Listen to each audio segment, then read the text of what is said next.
February 24th, 2021, Republican Mitt Romney said Donald Trump likely would win the GOP presidential nomination if he decided to run again in 2024. The Utah senator and the only Republican who voted to convict Trump in both of his impeachment trials said he expects the former president will continue to play a big role in the Republican Party even though he was voted out of office.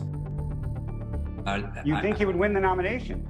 Oh, I think he'd win the nomination if he runs. I mean, a lot can happen between now and 2024. So, and I'm not great at predicting. I subscribe to Yogi Berra's philosophy in that regard. He said, I don't like predicting, particularly if the future's involved.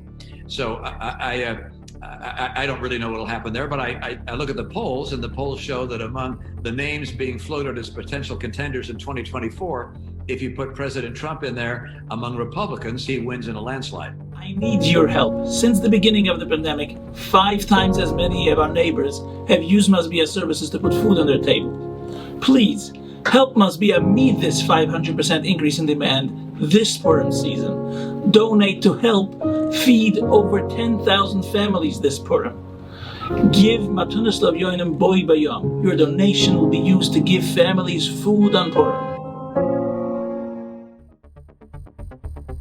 U.S. President Joe Biden and Canadian Prime Minister Justin Trudeau sought on Tuesday to turn the page on the Trump era and strengthen the country's deep ties and pledging to work together to counteract Chinese influence and address climate change. After talking for about 2 hours, the two leaders emerged and said they plan to work closely together to beat COVID-19 and to combat climate change with a goal of achieving net zero emissions by 2050.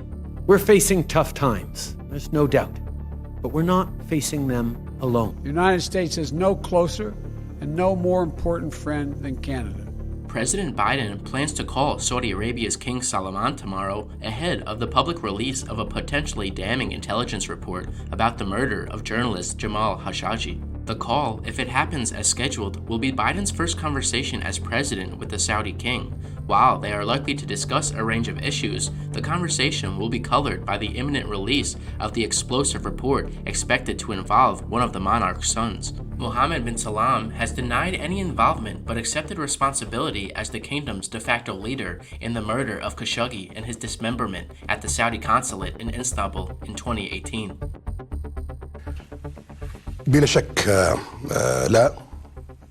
Absolutely not. This was a heinous crime. But I take full responsibility as a leader in Saudi Arabia, especially since it was committed by individuals working for the Saudi government. Some think that I should know what 3 million people working for the Saudi government do daily.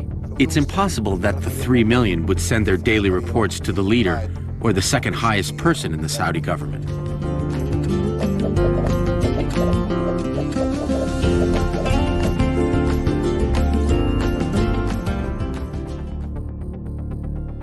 Three former top Capitol security officials deflected responsibility at a Senate hearing on Tuesday for security failures that contributed to the January 6th riot. The officials testified that the FBI and the intelligence community had failed to provide adequate warnings that rioters planned to seize the Capitol, and that the Pentagon was too slow after the attack began to authorize guard troops to help overwhelmed police and security officials.